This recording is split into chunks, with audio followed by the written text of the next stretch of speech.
اور اپنی اولاد کو جہنم سے بچانے کا حکم دیا. اس جہنم کے متعلق اللہ کے سچے نبی صلی اللہ علیہ وسلم فرماتے ہیں کہ جہنم کے اندر سب سے ہلکا اور کم عذاب، سب سے ہلکا عذاب، ہلکے سے ہلکا عذاب، سب سے کم عذاب جہنم کے اندر جس جہنمی کو دیا جائے گا وہ یہ کہ اس کے پیروں میں آگ کی جوتیاں پہنائی جائیں گی. اللہ کے رسول علیہ السلام فرماتے ہیں آگ کی جوتی. میری قوم کے جوانوں، اگر واقعی واعظ اور نصیحت سننے کے لیے آئے ہو، تھوڑی آپ کی توجہ چاہتا ہوں. بڑی معذرت کے ساتھ میں کوئی لطیفہ آپ کو نہیں سنا سکوں گا، اور میں معذرت چاہتا ہوں. آپ کو میں یہ نہیں کہہ سکوں گا کہ ان کو دیکھو جنت میں جاؤ اور ان کو دیکھو جنت میں جاؤ، کیونکہ میرا مسلک فکر رضا ہے اور ہمارے یہاں مبالغہ آرائی سے کام نہیں لیا جاتا. جن کو دکھا کر کے ظالم جنت بانٹتے ہیں ان کے ایمان پہ خاتمے کی کیا گارنٹی ہے، اب تک میں یہ نہیں سمجھ پایا. غوث اعظم جیسی ہستی ایمان پر خاتمے کے لیے روتی رہے اور ہم لوگوں کو مفت میں جنت بانٹے جلسوں کے اندر، شاید یہ بدعت کم سے کم حضور مفتی اعظمین کی حیات ظاہری تک تو نہ تھی. اس کے بعد ہمارے یہاں بے باکیوں کا اس قدر دورہ ہوا کہ ہم نے شرابیوں کو، جواریوں کو رات بھر نرم گدے پر لیٹ کر زنا کی فلم دیکھنے والوں کو اتنا بے باک کر دیا ہے کہ آپ ہمیں دیکھ کر جنت میں چلے جاؤ.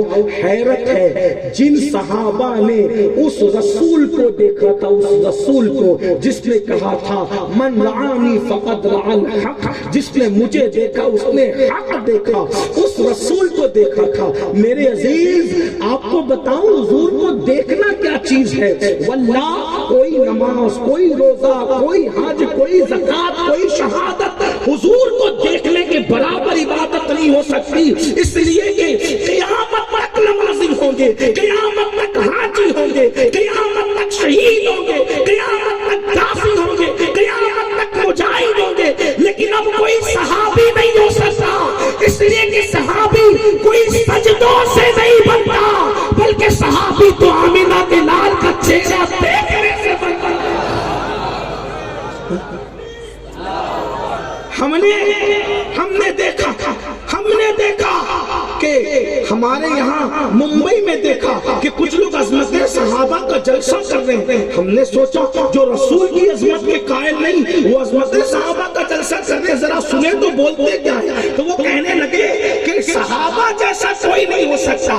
ہم نے کہا جب نبی کی طرح تم ہونے کی بات کرتے ہو، اب کہتے صحابہ جیسا کوئی نہیں ہو سکتا، تو ذرا ہمیں یہ بتا دو کہ جب نبی اپنی طرح ہے، آپ نبی کی طرح ہے، تو صحابی کی طرح کوئی کیوں نہیں ہو سکتا. آپ جب رافضیوں کے رد میں بات کرتے ہو تو کہتے ہو صحابی کی طرح کوئی نہیں ہو سکتا، اور جب کوئی اصلیت بناتے ہو تو کہتے ہو نبی ہماری طرح ہے. ہم کہتے ہیں ہمارا بھی یہ عقیدہ ہے کہ کوئی صحابہ کی طرح نہیں ہو سکتا، مگر کیوں نہیں ہو سکتا یہ بھی تو بتاؤ. اس لیے کہ صحابہ نے نبی کو دیکھا ہے، اس لیے کوئی ان کی طرح نہیں ہو سکتا.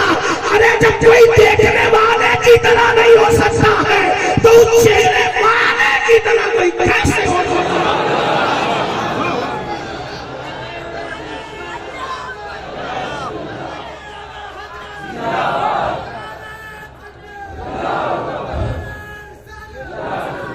لوگ کہتے نہیں ظاہر میں نبی ہماری طرح ہے. ہم کہتے ظاہر میں تو ابا بھی اپنی طرح نہیں ہے. کیوں؟ اس لیے کہ اپنا آپ دیکھو تو کچھ نہیں ملتا، اور ابا کا چہرہ پیار سے دیکھو تو مقبول حج کا ثواب ملتا ہے. ابا کو دیکھو تو اس کا مطلب ابا میں ہم میں فرق ہے. تو جب تیرے باپ میں اتنا فرق ہے تجھ سے، تو رسول پاک میں اور تجھ میں کتنا فرق ہوگا.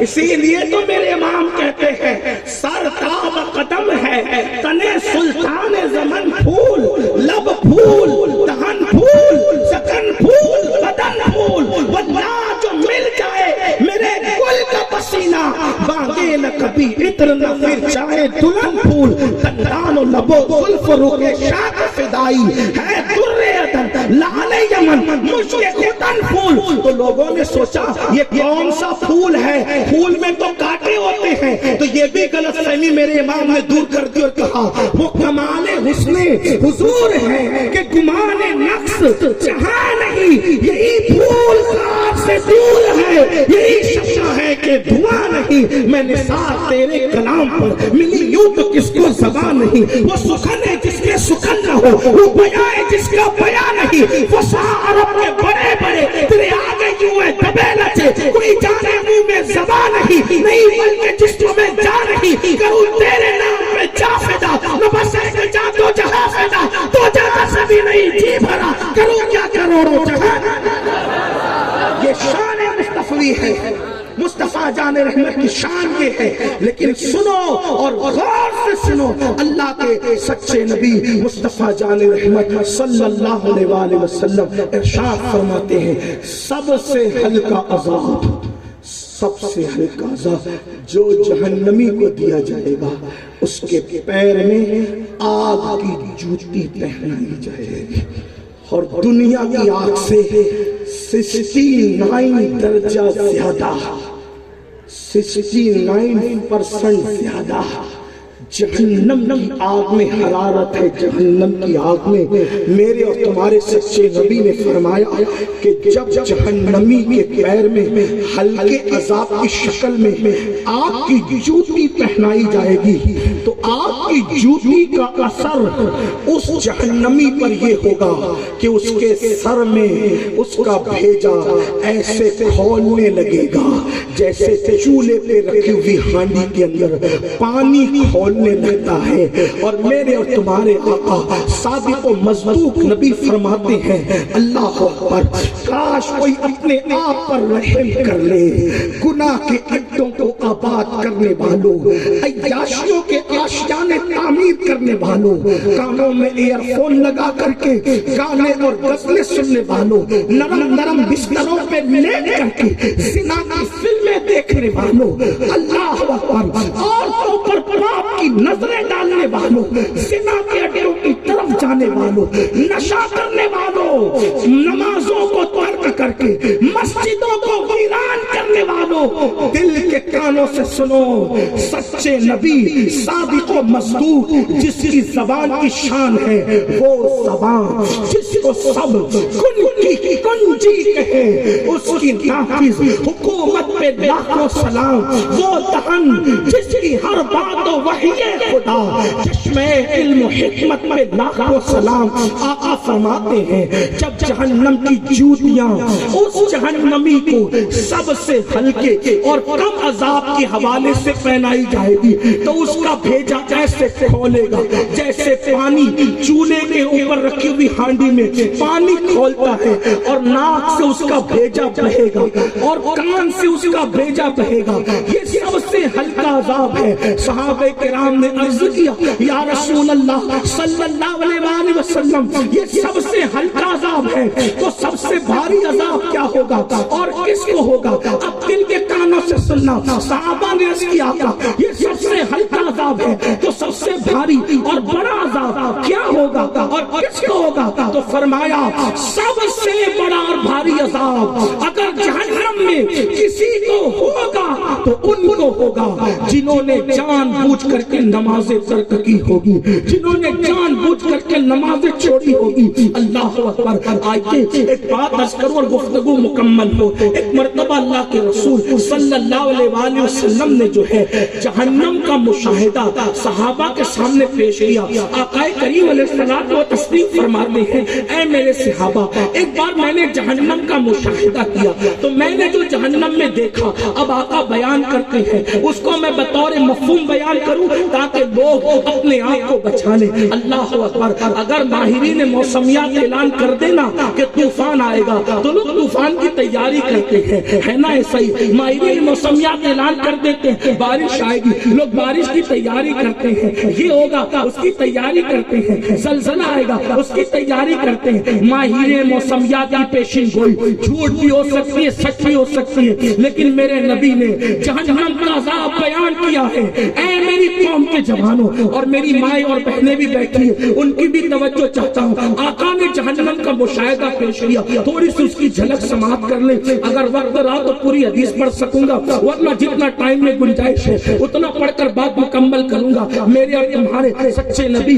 مصطفیٰ جان رحمت صلی اللہ علیہ وآلہ وسلم فرماتے ہیں کہ میں نے جہنم میں کا مشاہدہ کیا تو میں نے کیا دیکھا کہ ایک بندہ ہے، ایک انسان ہے جو لیٹا ہوا ہے اور اس کے سر پر ایک بہت بڑی چٹان ماری جاتی ہے، اس کے سر پر بہت بڑی چٹان ماری جاتی ہے، اور جب چٹان اس کے سر پر ماری جاتی ہے تو اللہ کے رسول فرماتے ہیں اس کا سر ایسے پھس جاتا ہے، تمثیل کے طور پہ بتا رہا ہوں، ایسے پھس جاتا ہے جیسے ہتھوڑے کو اگر چنے پر مارا جائے، چنے پر ہتھوڑا مارا جائے تو چنے کی پوزیشن کیا ہوگی، چنے کا حال کیا ہوگا، ایسے ہی جب اس کے سر پر جہنم کی چٹان ماری جاتی ہے اس کا سر پھس جاتا ہے، ریزے ریزے میں تبدیل ہو جاتا ہے۔ اللہ اکبر۔ آقا فرماتے ہیں میں نے جبریل سے پوچھا اے جبریل یہ کون ہے جس کے سر سے چٹان ماری جاتی ہے اور اس کا سر ریزہ ریزہ ہو جاتا ہے، پتھر لڑک کر کے دور جاتا ہے، پھر وہ پتھر اٹھانے کے لیے جاتا ہے، اس کا سر دوبارہ پھر صحیح ہو جاتا ہے، پھر سر سے مارا جاتا ہے، پھر سر پھس جاتا ہے، پھر پتھر لڑک جاتا ہے، وہ پتھر کو اٹھا کے لاتا ہے، پھر سر سے مارتا ہے۔ میں نے پوچھا یہ کون ہے؟ جبریل امین نے عرض کیا یا رسول اللہ صلی اللہ علیہ وآلہ وسلم یہ آپ کی امت کے وہ انسان ہیں جو نماز نہیں پڑھتے تھے، نماز سے غفلت کرتے تھے، آج ان کے سروں کو چٹان سے یوں پیسا جا رہا ہے،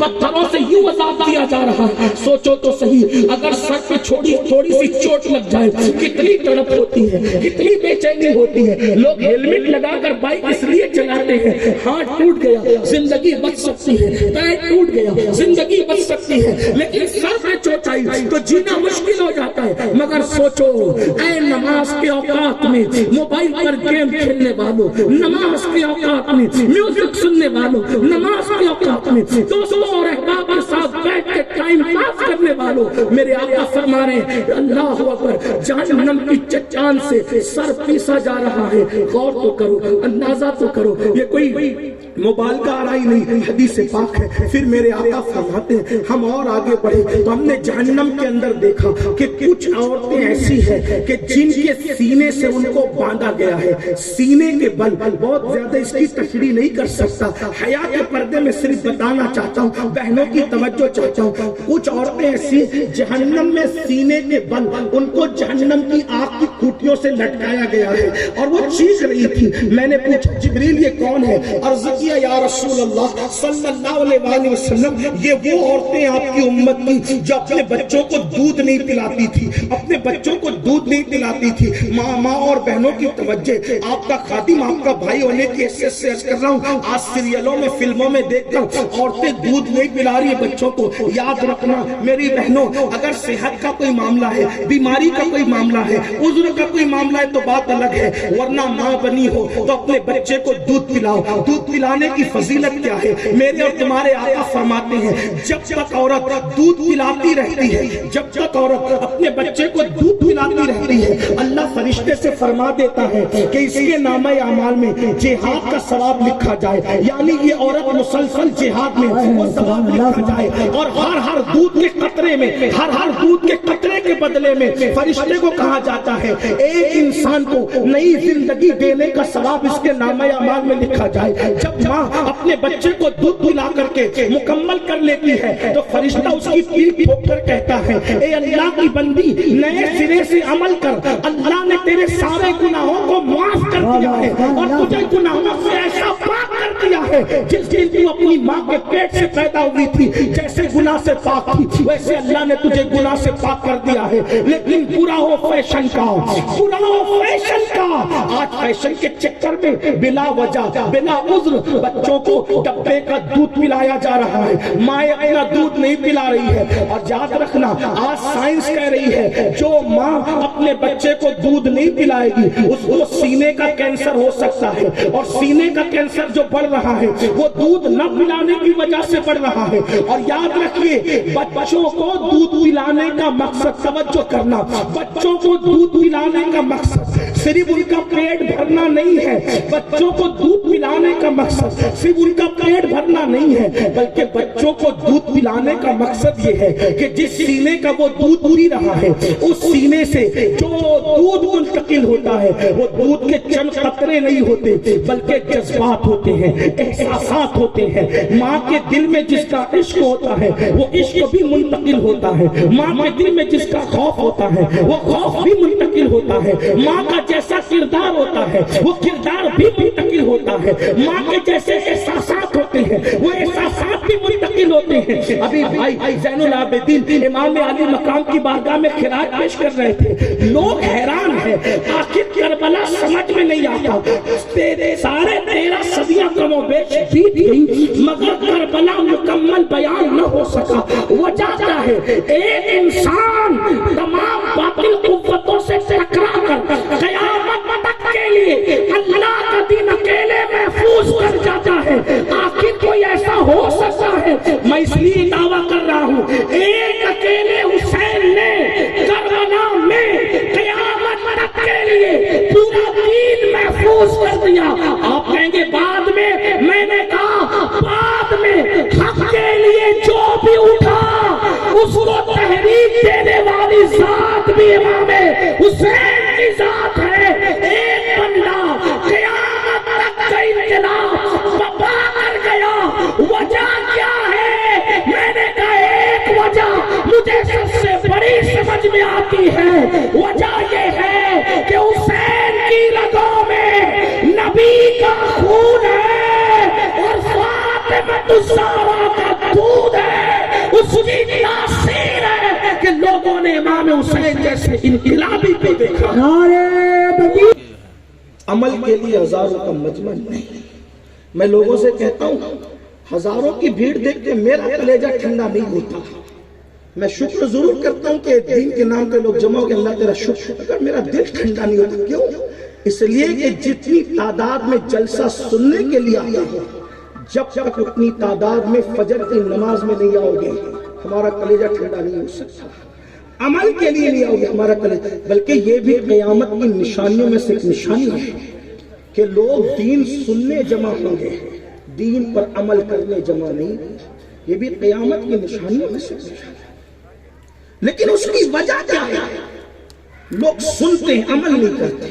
وجہ جو بچہ ماں کے پیٹ سے اندھا لنگڑا لولا پیدا ہو، ڈاکٹر کہتے ہیں اس کا کوئی آپریشن نہیں ہو سکتا کیونکہ یہ ماں کے پیٹ سے عیبی ہے۔ تو جو ماں کے پیٹ کا عیبی ہو کوئی سرجن اس کا آپریشن نہیں کر سکتا، علاج نہیں کر سکتا۔ تو جو ماں کے پیٹ سے بگڑے ہوئے پیدا ہو اصلاح معاشرہ کے جل سے ان کو کیسے سدھار سکتے ہیں؟ ہنسنے کی بات نہیں، غصے کی بات نہیں۔ مائیں جب تک تلاوت قرآن کرتی تھی بچے کو پیٹ میں رکھ کر، مائیں جب تک نعتیں پڑھتی تھی بچوں کو پیٹ میں رکھ کر، اس وقت تک کے بچوں کا الگ عالم تھا۔ اور جب سے مائیں فلمیں دیکھ رہی ہے بچوں کو پیٹ میں رکھ کر، سیریل دیکھ رہی ہے، اکثر سیریلوں کا ٹائٹل آپ معلوم کر لیں، معلوم کریں دیکھنے والوں سے، آپ نہ دیکھیں جو دیکھتے ہیں ان سے معلوم کریں تو پتہ چلے گا سیریل میں لڑکا لڑکیوں کا زنا ہے، ناجائز تعلقات ہے، شادی شدہ لڑکیاں بھی کسی غیر سے رابطے قائم کرتے، یہ ساری چیزیں اس میں سکھائی جاتی ہیں۔ ماں جب پیٹ میں بچے کو رکھ کر کے یہ سب دیکھے گی تو بچے پہ اثر کیا پڑے گا آپ بتائیں؟ ماں کا دماغ کا ٹینشن بچے کے دل پہ اثر کرتا ہے۔ ماں کے دل کی کیفیت جب بچہ ماں کے پیٹ میں آتا ہے تو ماہرین کہتے ہیں نفسیاتی کہ اس کو غم مت دینا، ورنہ بچہ احساس کمتری لے کر پیدا ہوگا، اس کا دل خوش رکھنا، ورنہ بچہ جو ہے وہ بدھو پیدا ہوگا۔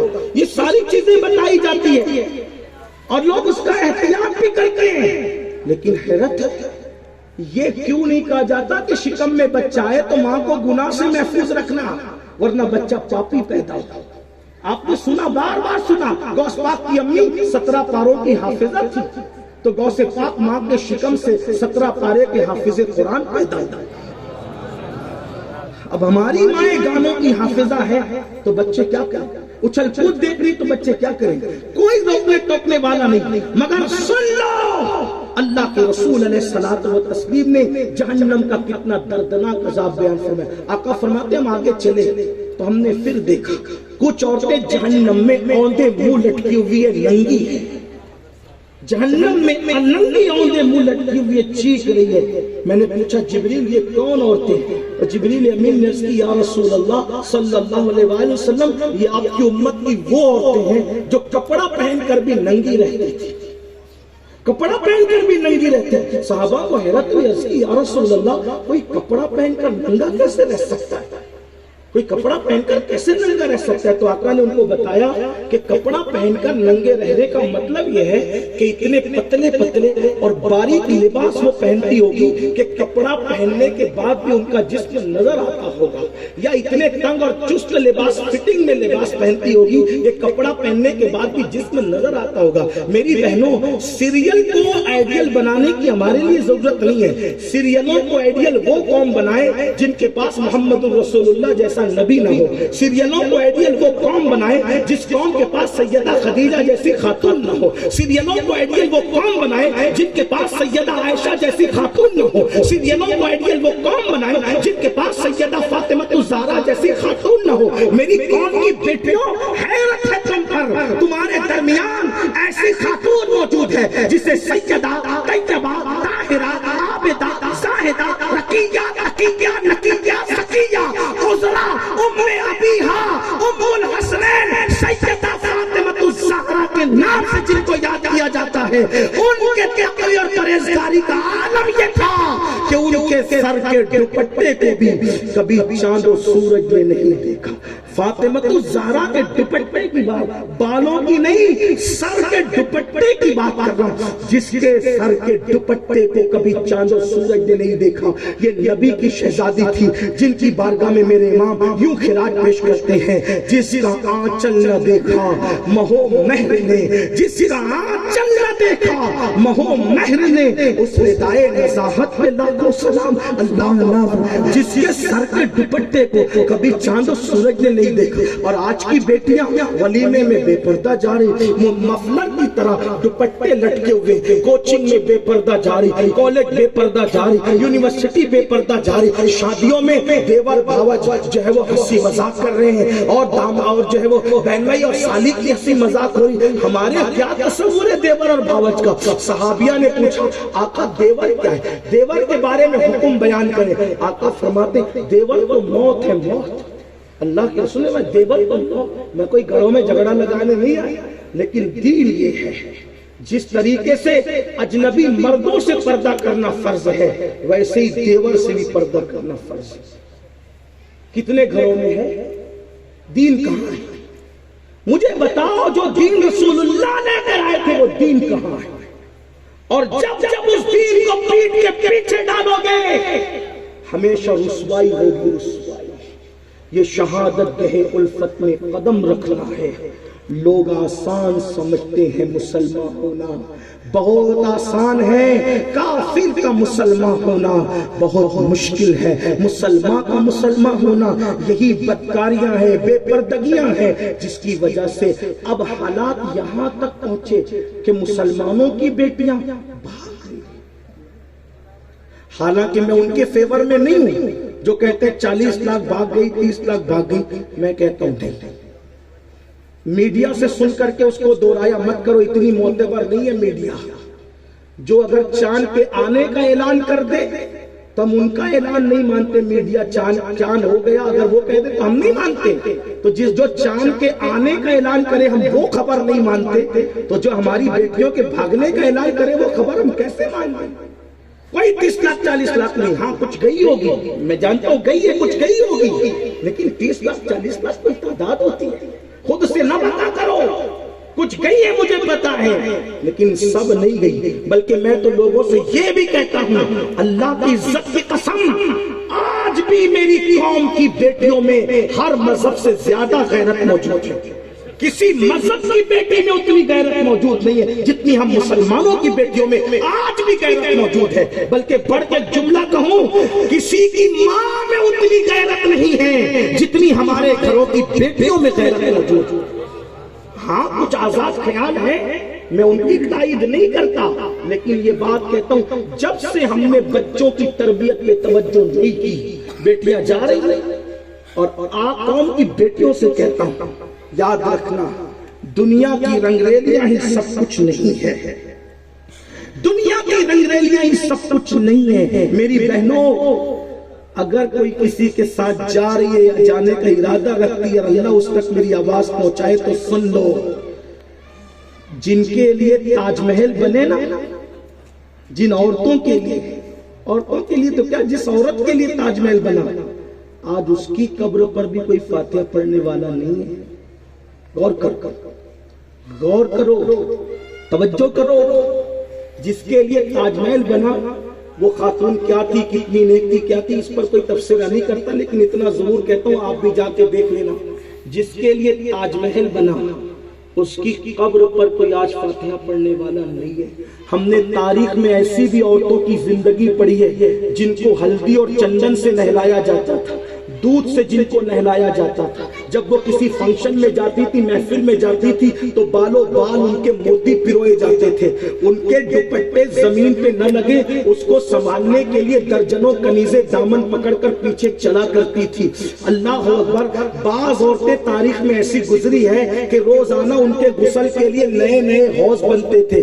کہاں ہے وہ عورتیں؟ آج ان کی قبروں کا نشان بھی موجود نہیں ہے۔ کہاں ہے وہ عورتیں؟ آج ان کے نام بھی لوگوں کو پتہ نہیں ہے۔ کہاں ہے وہ عورتیں؟ آج ان کا ذکر بھی موجود نہیں ہے۔ جو ہلدی اور چندن سے نہاتی تھی وہ عورتیں، ان کا ذکر موجود نہیں، کوئی ان کی قبر پر فاتحہ پڑھنے والا نہیں، کوئی ان کا نام لینے والا نہیں، مگر وہ سیدہ فاطمہ ایک مہینہ جس کے گھر میں چولہا نہیں جلتا تھا، جب تک خطیب منبر پر جمعہ کے خطبے میں ان کا نام نہیں لے لیتا اس وقت تک اپنا خطبہ مکمل نہیں کرتا۔ وہ رابعہ بصری، اللہ اکبر، جس کا قد بظاہر چھوٹا تھا، رنگ سانولا تھا، لیکن تقوی اور پرہیزگاری سے اس نے زندگی گزاری، تو آج بھی رابعہ بصری کا نام آتا ہے تو اہل علم کی گردنیں ان کی بارگاہ میں خراج کے حوالے سے جھک جاتی ہے۔ پتہ چلا دنیا کی رنگریلیاں کچھ نہیں ہے، اصل چیز اللہ کو راضی کرنا ہے، اللہ رسول کے قانون پر عمل کرنا ہے۔ اے خاتون جنتی کنیزوں، کچھ نہیں ملے گا، جہاں گناہ ہے وہاں فنا ہے۔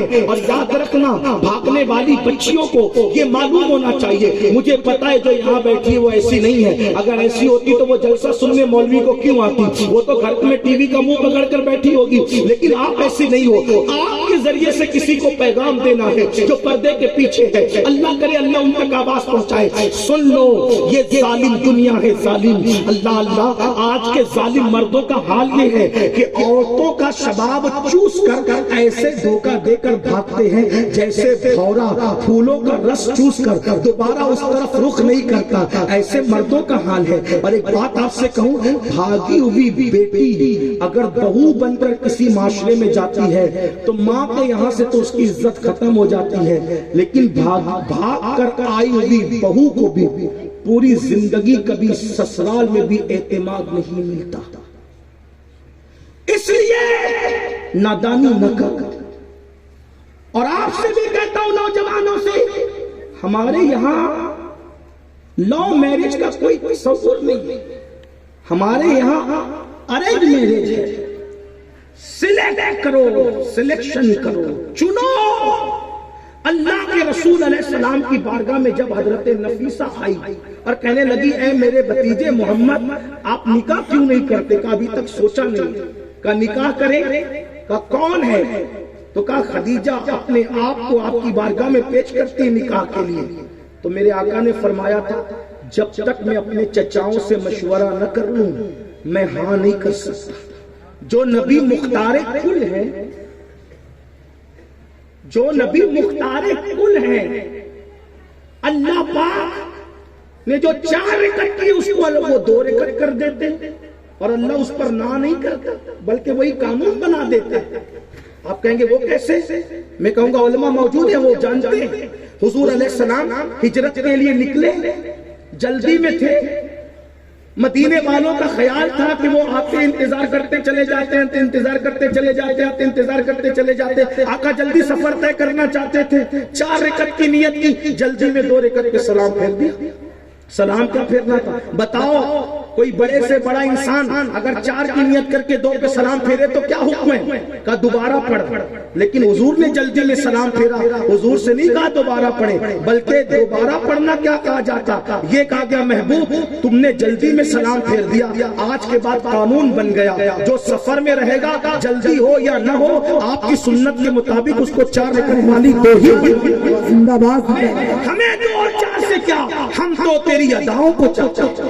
عبادت نام ہے تیری گلی میں آنے جانے کا, تصور میں تیرے رہنا ریاضت اس کو کہتے ہیں. سوچو ان کے لیے 4 رکعت والی 2 رکعت ہو گئی, ان کے لیے بیت المقدس کو کی بجائے کعبہ قبلہ ہو گیا. آپ اندازہ تو کریں وہ اللہ رب العزت کے قانون کو تبدیل کرنے کا اختیار رکھتے ہیں. اللہ نے ان کو یہ اختیار عطا فرمایا, لیکن اس کے باوجود بھی اپنی امت کو قیامت تک کے لیے قانون دینا تھا. مختار کل نبی نفیسہ کو جواب دے رہے ہیں جب تک اپنے چچاؤں سے مشورہ نہیں کروں گا اس معاملے میں ہاں نہیں کر سکتا. اور چچاؤں سے پوچھا, چچاؤں نے ہاں کیا, تب میرے آقا نے ان کو ہاں کا جواب دیا. پتا چلا اکیلے پسند کر لینا یہ رسول اللہ کی سنت نہیں ہے. اور آج کل کے لڑکے اور لڑکیاں اتنے بے باک ہیں, ماں باپ پیر پکڑ کر سمجھاتے ہیں دیکھو وہ اپنے معیار کے نہیں ہیں, وہ اچھے نہیں ہیں, وہ شریف نہیں ہیں, وہ ہمارے معیار پہ پورے نہیں اترتے. ارے شریف ہوتے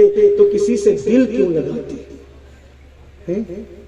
تو بچوں کو اتنا خود سوار ہوتا ہے, ماں باپ کی نہیں مانتے. ایک بات کہوں, بات سمیٹتے بات کہوں, میرے بچوں, وہ میرے نوجوان بھائیوں, اگر اپنی مرضی سے شادی کرو گے ماں باپ کا دل دکھا کے تو یاد رکھنا جو ماں باپ کی نافرمانی کرتے ہوئے حج کو جائے اللہ اس کا حج اس کے منہ پہ مار دیتا ہے.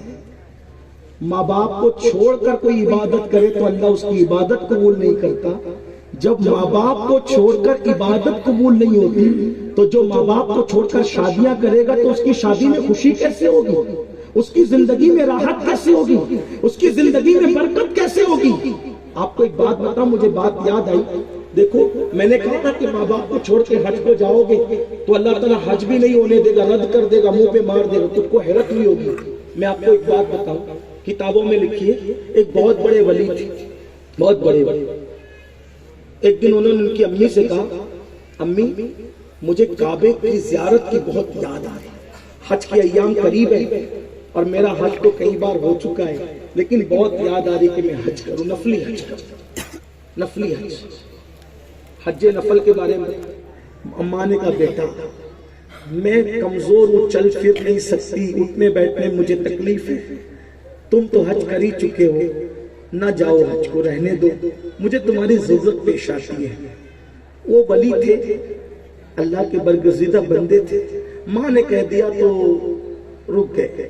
پھر اچانک خیال آیا کہ میں حج کو تو جا رہا ہوں, اگر امی منع کرتی ہے تو بھی حج کو جانے میں کیا حرج ہونا چاہیے. وہ نکل گئے. اور ان کا پلان کیسا تھا, یہ نہیں کہ ممبئی سے بیٹھے 4-5 گھنٹے میں جدہ, لکھنؤ سے بیٹھے 4-5 گھنٹے میں جدہ, یہ والا حج نہیں. پہلی بات تو جانا تھا پیدل. نمبر 2 طریقہ یہ تھا ان کا حج کا, دن بھر سفر کریں گے اور رات کو جہاں رکیں گے رات بھر نوافل پڑھیں گے, عبادت کریں گے, اور صرف چند گھنٹہ جتنی دیر تک پیٹھ سیدھی کرنے کے لیے اور دماغ صحیح رکھنے کے لیے جتنی نیند ضروری ہے بس اتنی نیند, باقی دن کو چلنا, رات کو عبادت کرنا. یہ دن بھر چلے, شام ہوتے ہوتے پڑوس کے گاؤں میں پہنچے, مسجد میں رکھا سامان اور سامان رکھ کر مقیم ہو گئے کہ اب عبادت کریں گے.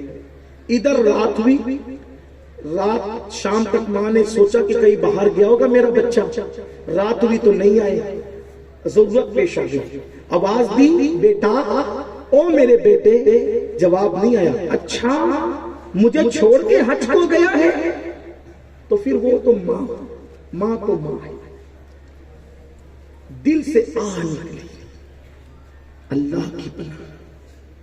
اللہ کے رسول علیہ السلام فرماتے ہیں بددعا سے بچو. بددعا ولیوں کو بھی لگ جائے تو وہ بھی نقصان اٹھا لیتے, اور دعا اگر چوروں کو لگ جائے تو ان کو بھی ولایت کا مقام مل جاتا ہے. ماں باپ کی دعا میں وہ تاثیر ہے, نہ ان کی دعا رد ہوتی نہ ان کی بددعا رد ہوتی ہے. ایک کلپ آئی تھی، میں دیکھ رہا تھا، آپ نے بھی دیکھا ہوگا کہ ایک بیٹی کسی اور کے ساتھ نکاح کرنا چاہتی ہے اور باپ پولیس اسٹیشن میں اس کے پیر پکڑ کر گھر تو چل میری بیٹی، گھر چل کے بعد وہ ماننے تیار ہے۔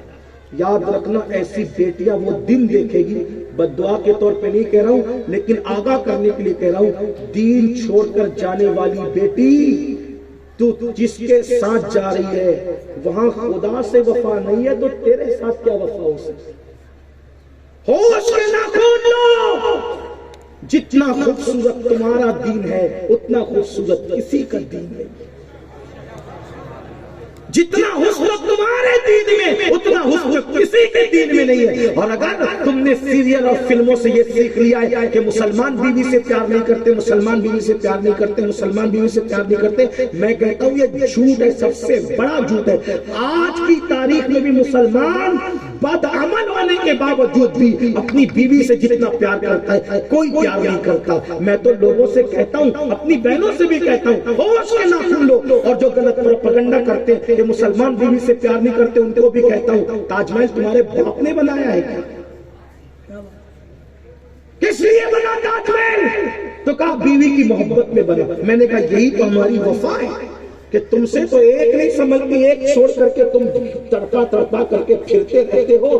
ہمارا حال یہ ہے کہ بیوی اگر زندہ ہو تو اس کے رخسار کے دل پر ہم سمرقند اور بخارا جیسا شہر بساتے ہیں، اور اگر مر جائے تو اس کی یاد میں تاج محل جیسی عمارت بناتے ہیں۔ ہم سے زیادہ پیار کرنے والا کون ہے بیوی سے؟ اور سن لو ایک بات اور بھی، آپ نے کعبے کو جس بھی اینگل سے دیکھا ہوگا، ایک زاویہ تو یہ بھی ہے نا کہ اگر شوہر بیوی سے پیار کر لے تو سمرقند اور بخارا جیسے شہر بستے ہیں اور تاج محل جیسی عمارت بنتی ہے، اور اگر بیوی سچا پیار کر لے شوہر سے تو مکہ جیسا شہر بستا ہے اور کعبہ جیسی عمارت بنتی ہے۔ سبحان اللہ سبحان اللہ، زندہ باد زندہ باد۔ بتاؤ تو صحیح، مکہ بسا کیسے؟ ایک بیوی شوہر کے پیار میں بیٹھ گئی تبھی تو مکہ جیسا شہر بس۔ یہ وفا ہے بیوی کی۔ ہمارے یہاں بیوی بھی بے مثال ہے، شوہر بھی بے مثال ہے۔ آج بھی ہمارے یہاں پیار ہے، محبت ہے، لیکن آج کہیں اگر کھٹاس پیدا ہو گئی تو آپ دونوں سے کہتا ہوں، جو سن رہے مرد بھی اور عورتیں بھی، سیریل دیکھ کر ازدواجی زندگی گزارنے کی بجائے رسول اللہ کی زندگی دیکھ کر ازدواجی زندگی گزارو، وہ محبت کے پھول کھلیں گے جس کا اندازہ نہیں کر سکتے۔ یاد رکھنا، حضور نے بیویوں سے جتنا پیار کیا ایک الگ عنوان ہے، لیکن صرف ایک بات بتاتا ہوں۔ ام المومنین سیدہ عائشہ فرماتی ہیں جب دودھ پیتے تھے حضور تو کٹورا پہلے ہماری طرف بڑھا دیتے تھے، پہلے ہم لوگ دودھ پیتے تھے اور بچہ ہوا دودھ حضور کو پیش کرتے تھے۔ حضور ہمارے ہونٹ کا نشان دیکھ کر وہیں پر لب لگا کر وہیں سے دودھ پیا کرتے تھے۔ ہم ہڈی چوس کر حضور کو دیتے تھے، ہماری چوسی ہوئی ہڈی کو حضور چوسا کرتے تھے۔ ہم کھانا کھاتے تھے، ہماری انگلیوں کا نشان دیکھ کے حضور وہاں سے کھانا لیتے تھے۔ ہم لڑ کر کے روٹ کے بیٹھ جاتے تھے، حضور نے ہم سے کبھی لڑائی نہیں کی، حضور نے ہمیں کبھی نہیں ڈانٹا، حضور منانے کے لیے آیا کرتے تھے۔ اماں عائشہ کہتی ہے میں ناز کرتی تھی، میں نہیں مانتی تھی تو میری کان کی یہ لو پکڑ کر حضور ہلکے سے دبا کے کہتے تھے او ننھی منی عائشہ اٹھ کھڑی ہو، تو میں مسکرا دیا کرتی تھی۔ جب ہم سفر میں ہوتے تو حضور کہتے تھے چلو ہم دوڑ لگائیں گے، ہم دوڑ حضور علیہ السلام۔ آج کا چپراسی بھی بیوی کو اتنا پیار نہیں دیتا جتنا خدا کے محبوب دیا کرتے تھے۔ جبریل جس کے برابر چلنے کی طاقت نہ رکھ سکے وہ نبی اپنی ازواج سے کہتے تھے چلو دوڑ لگائیں گے۔ ہے کوئی ان کے مقابلے میں دوڑنے والا؟ تھکے تھے روح الامی کے بازو، کہاں وہ دامن کہاں وہ پہلو، رکاب چھوٹی امید ٹوٹی، نگاہ حسرت کے ولولے میں جہاں جبریل کے پر تھکتے ہیں یہ رفتار مصطفیٰ جان رحمت ہے۔ اندازہ فرمائے وہ اپنی ازواج سے کہتے چلو دوڑ لگائیں گے اور ان کا دل رکھنے کے لیے ان کو آگے نکلنے کا موقع دیتے تھے، آگے نکلنے کا موقع دیتے تھے۔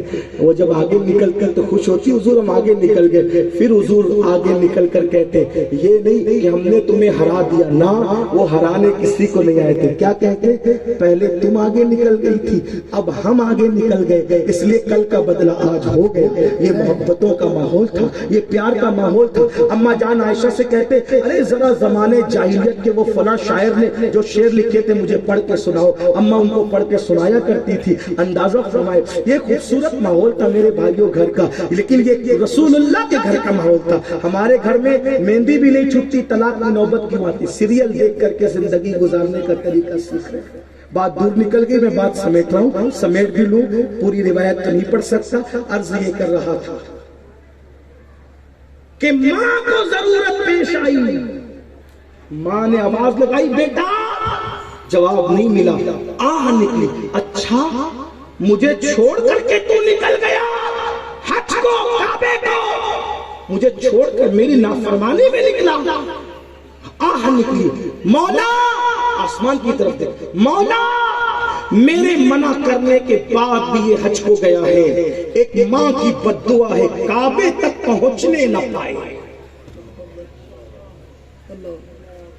ماں کی بددعا کعبے تک پہنچنے نہ پائے. ماں باپ کو چھوڑ کر سسرال میں جا کر کے پناہ لینے والوں, ماں باپ کو چھوڑ کر انہیں بے سر و سامانی کے عالم میں اپنی خوشیوں کا الگ آنگن بسانے والوں, ماں باپ کو چھوڑ کر اپنی پسند کی شادیاں کرنے والوں, سن لو, جب ماں باپ کو چھوڑ کر کوئی حج کو جائے انجام کیا ہے؟ ماں کے دل سے آ نکلی, مجھے میری نافرمانی کرتے ہوئے حج کو گیا, کعبے تک پہنچنے نہ پائے, بس یہ نکل گیا تھا.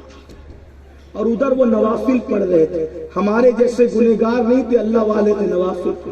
ادھر آہ نکلی, کیونکہ ماں کی دعا بھی قبول, بد دعا بھی, باپ کی دعا بھی قبول, بد دعا بھی قبول. آہ نکلی, نماز میں تھے, گاؤں میں چور آئے, چور آئے, لوگ جاگ گئے, چور چور چور چلانا شروع کیا. چور لوگ مسجد کی گلی میں گھسے اور پھر پتہ نہیں کہاں چھپ گئے. لوگوں کو مغالطہ ہوا, مسجد میں گئے, یہ مسجد میں گھسے تو دیکھا ایک آدمی سجدے میں رو رہا ہے, چراغ جلایا, پکڑا, اجنبی تھے, خوب مارا.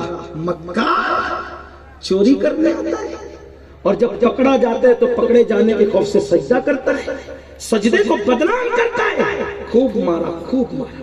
جب مارتے مارتے تھک گئے تو پھر جیل میں بند کر دیا. صبح قاضی کے پاس مقدمہ پیش کر, صبح قاضی کے پاس مقدمہ پیش کر. قاضی صاحب جو چوری کے لیے آئے اور پکڑے جانے کے خوف سے سجدہ بدنام کرے, نماز بدنام کرے, اس کی سزا کیا ہے؟ کہ اس کے ہاتھ بھی کٹ, اس کے پیر بھی کٹ, اس کی آنکھیں بھی کٹ.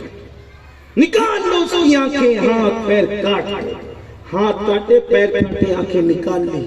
قاضی نے اعلان کیا, لوگوں یہ اس چور کی سزا ہے, اس چور کی جو چوری کرنے آتا ہے اور پکڑے جانے کے خوف سے نماز پر سجدے کو بدنام کرتا ہے. تب انہوں نے کہا, اس اللہ والے نے, قاضی صاحب یہ اعلان مت کیجیے, آپ نے جو سزا دینی تھی اپنے گمان میں مجھے دے لی, لیکن اب میری طرف سے اعلان یہ کیجیے جو سچا ہے, یہ اس حاجی کی سزا ہے جو اپنی ماں کی اجازت کے بغیر حج کو جا رہا تھا. اعلان کیجیے میری قوم کی بیٹیوں, ولی اگر ماں کی اجازت کے بغیر نفل حج کو جائے تو اس کا یہ انجام ہوتا ہے. تمہارا کیا انجام ہوگا؟ تم تو صرف ماں کا نہیں, باپ کا نہیں, تم تو نبی کا دل توڑ کر جا, رسول اللہ کا دل توڑ کے جا رہی ہو. کہاں ہو؟ یہ دنیا ہے, دنیا, دنیا سے زیادہ بے وفا کوئی ہے ہی نہیں. دنیا کہتے ہیں کس کو ہے؟ ادنا, ادنا کی بھی تصغیر ہے دنیا. سوچو تو صحیح, سوچو تو صحیح, کس قدر حقیر ہے دنیا. دنیا حقیر سے حقیر, مچھر کے پر کے برابر بھی اللہ کے نزدیک اس کی حیثیت ہے. مردار بکری کے بچے جس میں کیڑے پڑ گئے ہو اس سے بھی اتنی بھی اللہ کے نزدیک اور رسول اللہ کے نزدیک دنیا کی اہمیت میں, دنیا کے چکر میں پڑے. 2 منٹ کی لذت کے لیے, چند لمحوں کی خوشیوں کے لیے ماں باپ کا دل دکھانا, رسول اللہ کا دل دکھانا, کہاں کی عقل ہے, کہاں کا ذہن ہے, کہاں کی فکر ہے. تو اس ولی نے کہا قاضی صاحب اعلان کرو اس حاجی کی سزا ہے جو ماں کی اجازت کے بغیر حج کو جائے۔ آپ کون ہیں؟ میرا نام فلان۔ اچھا، ارے یہ تو پڑوس کے گاؤں کے بہت بڑے برگزیدہ بندے، ہم نے کیا کر دیا کیا کر دیا؟ کہا ارے اگر پڑوسیوں کو پتا چلے گا تو ہمارے گاؤں کی اینٹ سے اینٹ بجا دیں گے، یہ پورے گاؤں کے پیر ہیں، اس پورے علاقے کے پیر ہیں۔ اب کیا کریں؟ چپکے سے رات کا انتظار کرو اور ان کو رات کے اندھیرے میں وہاں ڈال کر کے آ جاؤ۔ یہ اللہ والے کسی کو بتائیں گے نہیں، لیکن اپنا معاملہ تو بچ جائے گا۔ اگر پبلک کو پتا چلا وہاں کی تو بڑا نقصان ہوا۔ لوگ چپکے سے گئے، لے جا کر کے ان کو کہیں پہ ڈال دیا۔ ماں تو ماں تھی۔ اب دوسری رات کو یاد آئی، رو کے کہتی اللہ میں نے تو کل بد دعا کر دی، میرے بچے کو مجھ سے ملا دے، بس اتنی دعا کرنا تھا۔ ان کو بھوک لگی تھی کیونکہ کھائے ہوئے بہت وقت گزرا تھا، ہے کوئی اللہ کے لیے مجھے کھلانے والا؟ ماں نے سوچا یہ آواز جانی پہچانی لگتی ہے، کس کی ہو سکتی ہے؟ ذہن سے نکل گئی، کیونکہ غصہ تھا اور پھر معاملات تھے، اللہ کی حکمتیں بھی تھی، بہت ساری چیزیں تھی، تو رحم تو آ گیا مگر دل و دماغ پر کچھ اور چھایا تھا۔ آواز کس کے بارے جس کی بھی ہے؟ ماں نے کہا اے فقیر اتنی رات کو تو مانگ رہا ہے، ایک کام کر ہاتھ بڑھا تاکہ میں تجھے کھانا دے دوں۔ کہا مائی میرا ہاتھ نہیں ہے۔ کہا چل کر آ تاکہ تیری جھولی میں ڈال دوں، میرے پیر بھی نہیں ہے۔ کافر اتنی رات کو تو اجنبی ہے، میں تیرے سامنے بے پردہ نہیں آ سکتی۔ تو انہوں نے کہا مائی میں اندھا ہوں، میری آنکھیں بھی نہیں ہیں، آ جاؤ۔ جیسے ہی باہر نکلے تو دیکھا رے تو تو میرا بیٹا ہے، میری ماں ہو تم، کس نے مجھے لا کے ڈالا پتا نہیں۔ بیٹا تیرا یہ حال کیسے؟ ماں تمہیں چھوڑ کر حج کو جا رہا تھا، یہ انجام ہوا، تمہیں چھوڑ کر حج کو یہ انجام ہوا۔ ماں تھی تڑپ گئی، برداشت نہ ہوا، اللہ اس کا دکھ نہ میں دیکھ سکوں گی نہ یہ سہ سکے گا، مجھے بھی موت عطا کر دے، اس کو بھی موت عطا کر دے، بس اتنا کہنا تھا۔ ان کی روح بھی پرواز کر گئی، ان کی روح بھی پرواز کر گئی۔ آپ غور کریں، ماں کا دل دکھا کر ماں کی نافرمانی کر کے کوئی حج کو جائے تو اس کا ہی انجام ہوتا ہے۔ جو ماں باپ کا دل دکھا کر شادیاں کرنے نکلے ان کا کیا انجام ہوگا؟ تو میں اپنی گفتگو کو نامکمل اسی پر ختم کرتا ہوں، کافی وقت ہو گیا، پھر کبھی انشاءاللہ آگے کی روایتیں پڑھی جائے گی۔ اللہ تعالیٰ ہم سب کو عمل کی توفیق دے، گفتگو کے درمیان کوئی غلطی تو اللہ معاف فرمائے۔ استغفر اللہ ربی من کل ذنب واتوب الیہ وما علینا الا البلاغ۔ السلام علیکم ورحمۃ اللہ۔